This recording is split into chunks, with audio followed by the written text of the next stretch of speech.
Well, in the run-up to the elections in America last November, for the most of the 6 months before, Joe Biden stayed in a bunker in Delaware. He very rarely ventured out to meet members of the public. He did very few press interviews. And I suppose in many ways he didn't need to, because mainstream media in America and across the Western world, and crucially, social media, had made their minds up. They hated Donald Trump and everything he stood for. Joe Biden was their man, and they did everything to defend him. And in particular, everything to defend his son, Hunter Biden. The laptop from hell, as Hunter Biden's laptop was called, which showed his involvement with Ukrainian officials. It showed the money he was getting from Ukrainian oil and gas companies and much else. Even to debate and discuss that stuff on social media could lead to you being suspended or banned, and mainstream media didn't pursue it.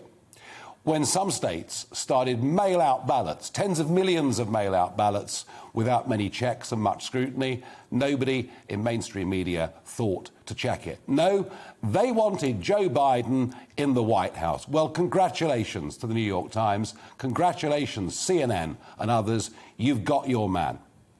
And just 200 days into this presidency, we see rapidly rising crime in American cities. We see a border situation where illegal immigration this year into the USA is on course to top 2 million people.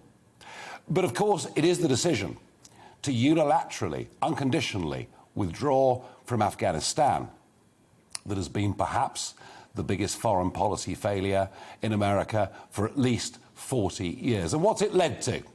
It's led to the Taliban now having $85 billion worth of US military equipment.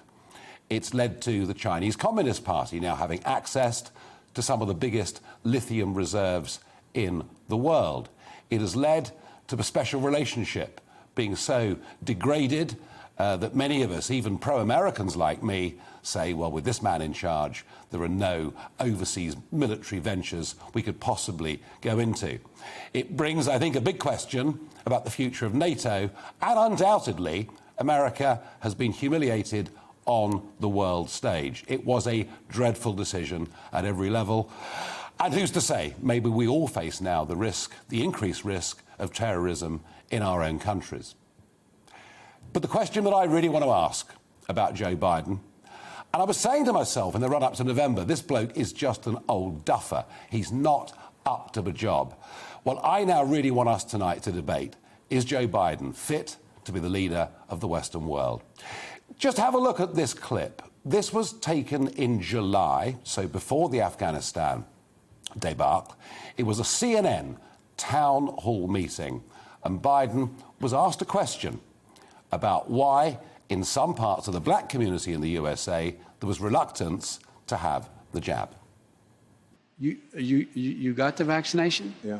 Are you okay? I mean, you seem, no, it works. Or or the mom and dad, or the neighbor, or when you go to church, or when you're, no, I really mean it. There are trusted interlocutors. Think of the people, if your kid wanted to find out whether or not there's a man on the moon, or whatever, something, or, whether those aliens are here or not, who are the people they talk to beyond the kids who love talking about it?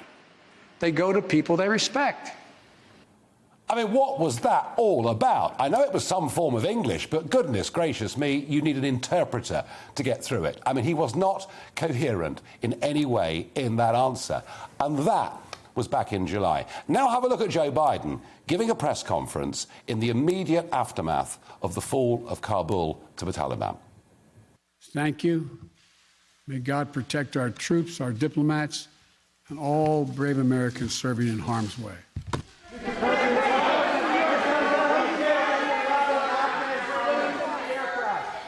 Well, so that was it. That was it. Kabul has fallen. It is a disaster at every level, and he doesn't take a single question from the press. Why? Because his aides, those that control him, frankly, don't think he's capable of answering them. But when he does go on a show and perhaps what was designed to be a soft show, when he does answer a question, he shows a side of his personality that I would say is verging on the callous. But we've all seen the pictures. We've seen those hundreds of people packed into a C-17. We've seen Afghans falling. That was 4 days ago, 5 days ago. What did you think when you first saw those pictures? What I thought was we have to gain control of this. We have to move this more quickly.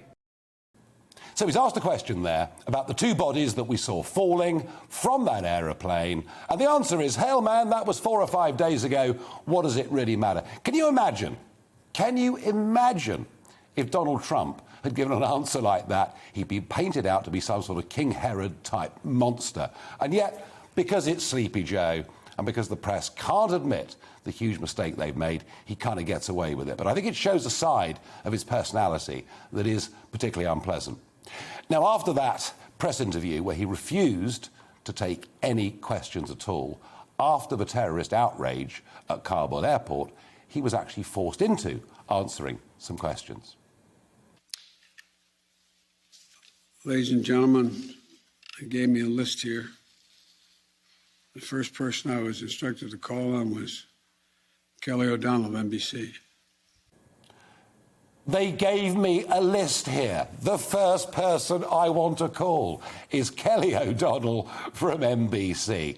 Yep, he's not capable as President of the United States of America. He can't even chair a press conference. Only pet journalists are allowed to ask questions and in a certain order. And look, cognitive decline is not a funny thing. Many people see it in their own families, and it's horrible. And I wouldn't wish it on anybody. But we're talking about a man here who isn't just the President of the United States of America. He is the leader of the free world, and it's my contention that he's not fit for office. Please let me know what you think by getting in touch with me, gbviews@gbnews.uk. Welcome to the GB News YouTube channel. You can watch us live 24 hours a day, catch up on your favourite shows, and join in the conversation in the comments below. Don't forget to subscribe and you'll never miss any of our exclusive content.